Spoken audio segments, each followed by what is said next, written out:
Morning, Steve. How are you? Good morning. How are you? Doing well. How's the show been going for you so far? It's a Saturday morning here. Pretty good. Everyone's come out to see this thing. It took us a while to build it, but it's exciting. Yeah. Well, let's jump right into it. What do we have here that we're standing next to? Peterbilt 389 glider with a cat. I've had it since COVID started, and it sat in shed.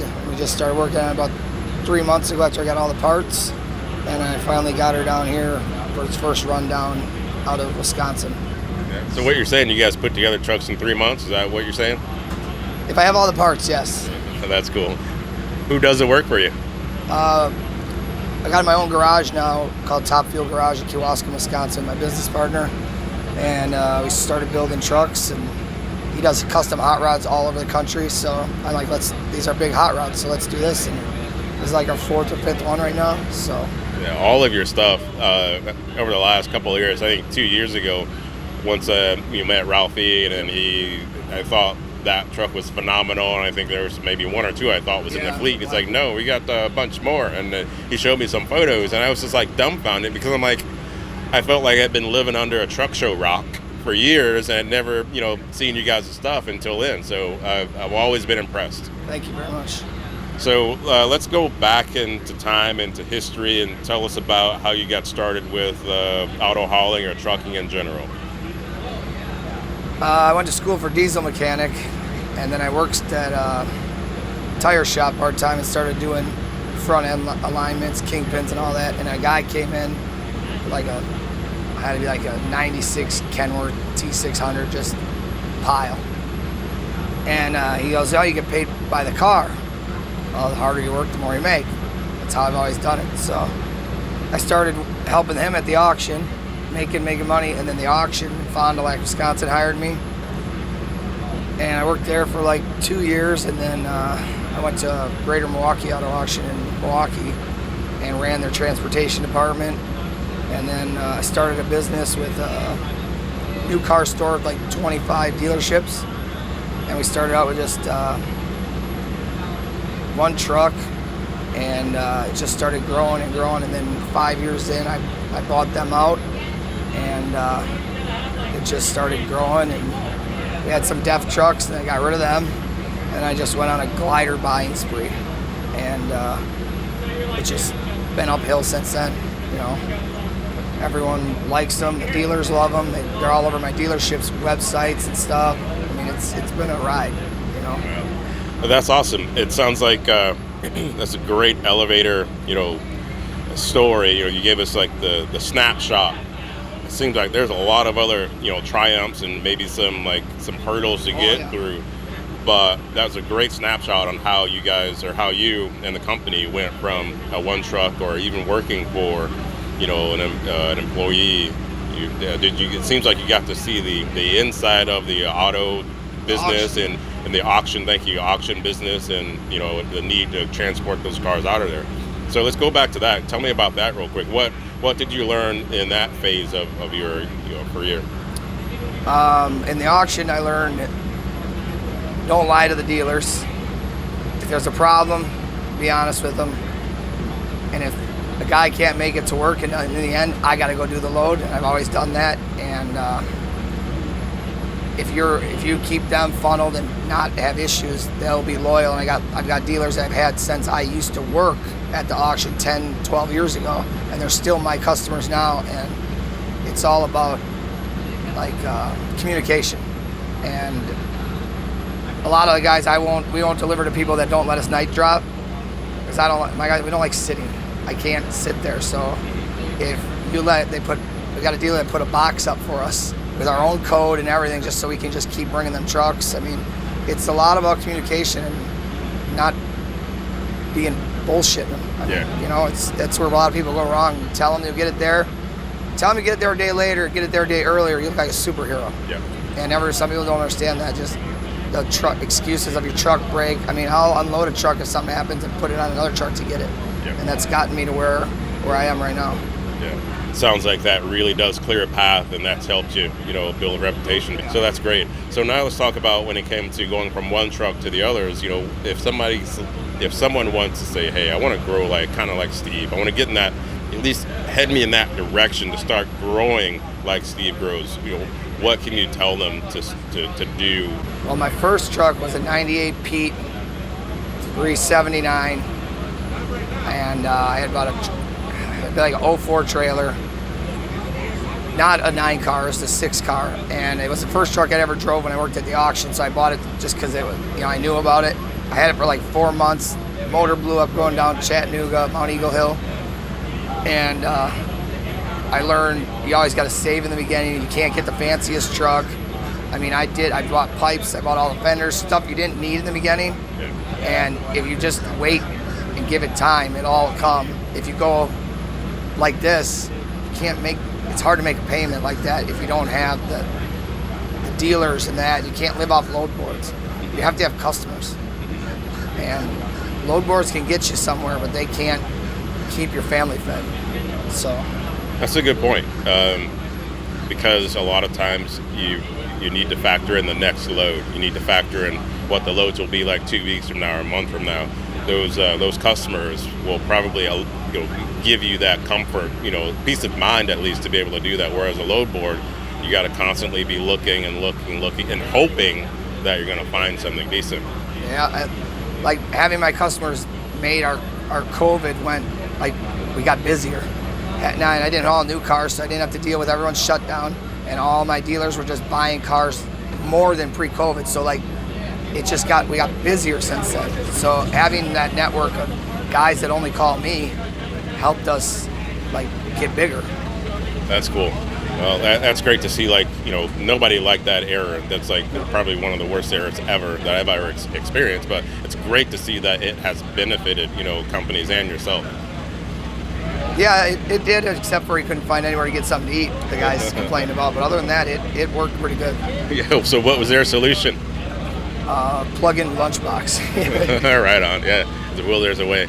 I remember when I drove, I take the old tin can, put it somewhere there on the turbo where it was going to fall out, and half an hour later you got some warm food to eat, before those plug-in deals there. So it's cool to see that those are out there.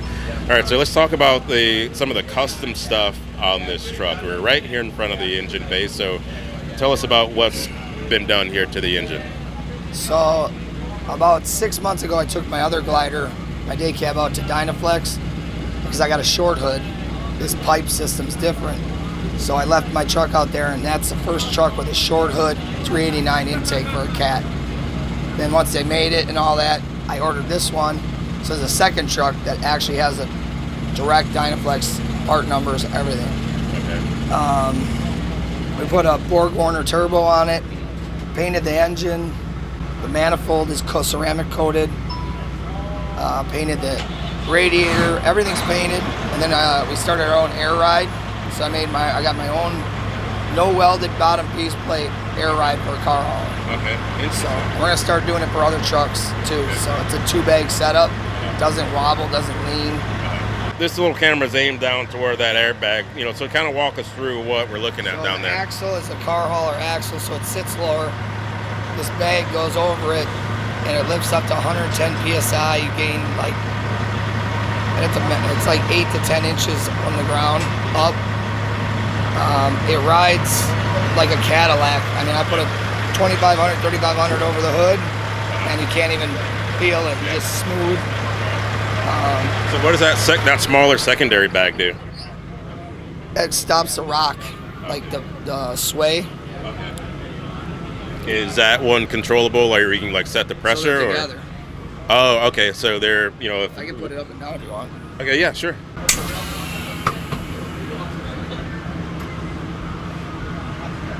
Now, yesterday, I think one of these trucks here in this row came down pretty quick. So, do you have a quick dump valve or something like that, or we use cruise switches, and the right one is on one switch, the left's on the other, and you just hold the button and it just shh. Now, with the axle itself, how is the car hauler axle set up different from a typical axle? So this up, like your other ones are more straight, and these dip down to get lower because we're all about height. I think they're 16,000 pound axles, but it like curves down like a U, like a long U, where most of the other ones don't have such a steep drop. All right, self-explanatory. And so with the guys that want that low look, they'll grab one of those, put it on their truck, and then that helps them, to get lower to the ground. Right on. We're having a look inside the interior, so kind of point out some of the things that have been done here.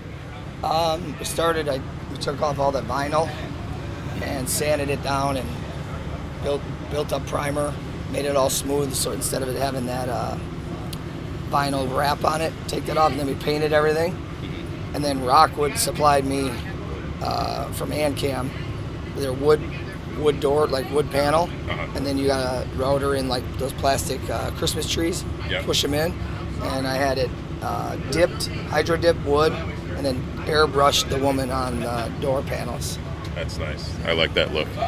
Well, I was gonna do like actual wood because I want it to look like a dark Spanish like church floor, but you have to get them so thin. And it was like I just bought a floor from Carl at Rockwood, and then I called like everywhere to find out who could airbrush it. And this guy said, "Why don't we hydro dip it?" So I did that, and when I opened up the blanket I saw the first time, I was just like, "Oh my God, like it's insane." Yeah. So, I mean, I was nervous about it because it's not real, but I mean, it looks damn real. Right. And you're going for longevity, especially with a truck that's going to be out there doing, working every day and everything like that. What is it like for cleanup and everything? Well, we PPF, paint protection film, like everything, the floor, everything. It's not that bad. Wipe it off, put the mats down like everybody does. I mean, all my trucks got hundreds of thousands of miles on them. They all have the same interior type of deal. Yeah. And the guys if you take care of them, and they do, it lasts long, and it's not really too bad to clean because everything's clear coated and all that stuff. Up on the dashboard, what do you got going on there? I want to do something like old school, different than anything I've ever done.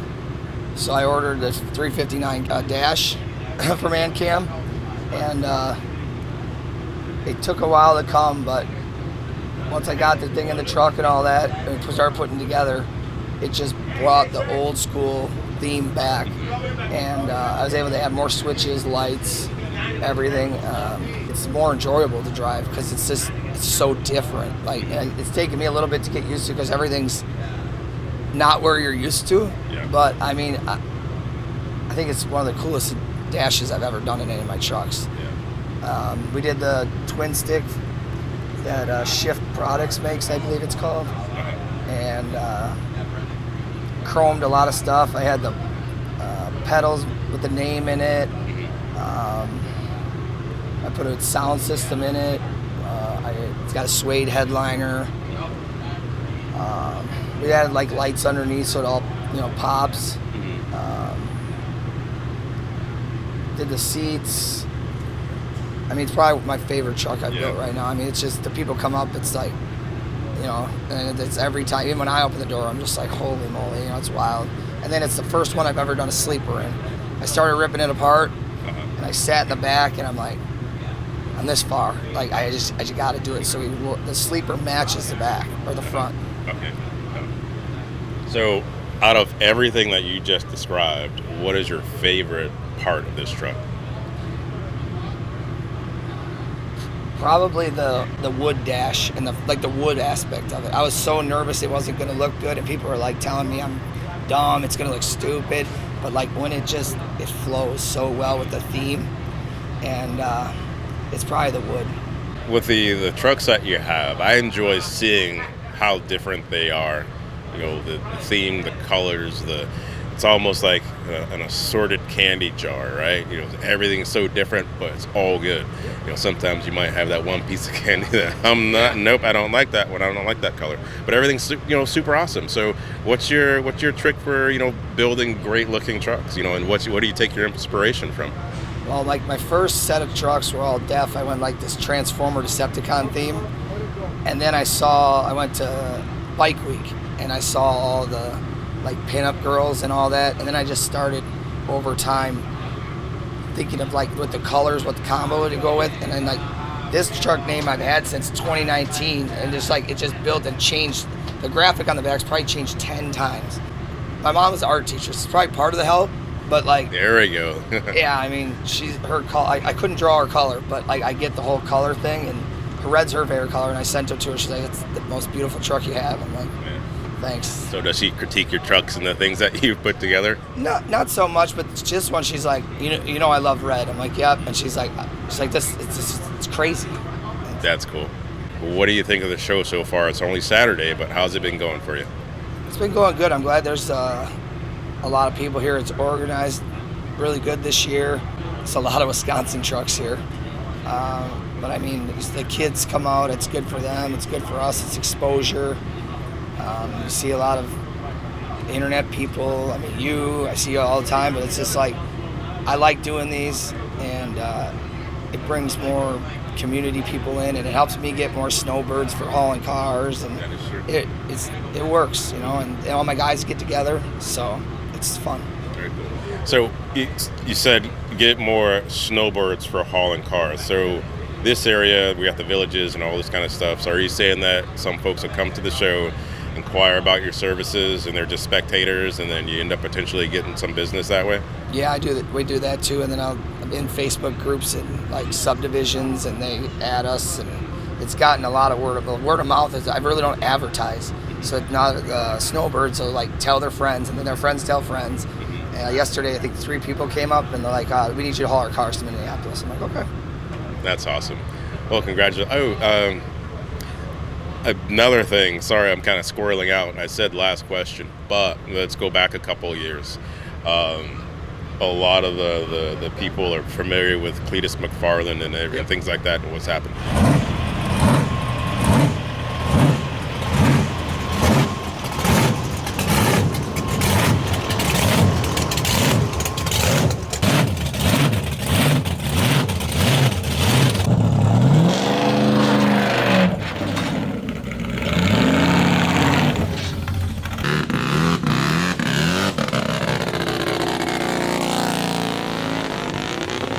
Tell me about what that has done for the company, just exposure-wise, because of Ralphie helping out with hauling cars and things of that nature, and you know, and of course, probably having other trucks involved at some point in time. What's that been like for you?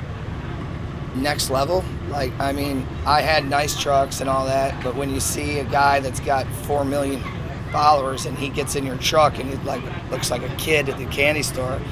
And then every time you bring him a new truck, he's just like mind blown. I mean, you type purple truck on Google, it's Ralph's truck. I mean, and his videos, the comments are like, we need to see more of the trucks. We need some more of the trucks. It's been crazy. The shows take you somewhere, but then that YouTube thing is like, I mean, we can't drive anywhere. And people are tagging us on Instagram. Like, I've been following him for like 80 miles. I got to get a closer picture. I mean, my Snapchat, they tag always on. It's just, it's insane. No matter where you are, someone is like, I seen the purple truck here, I seen the red one here, I seen the black one. And the more we get on his channel, and that it helped us get other channels like Travaris and some other YouTube guys. I mean, it's cool because we all love cars, and they want their stuff on nice stuff, and then it helps them too. Very awesome. Well, congratulations for the success. I'm happy for you, and keep making great stuff and bringing them to shows, man. I'll be looking forward to it. Thank you, sir. You're welcome. I'll see you.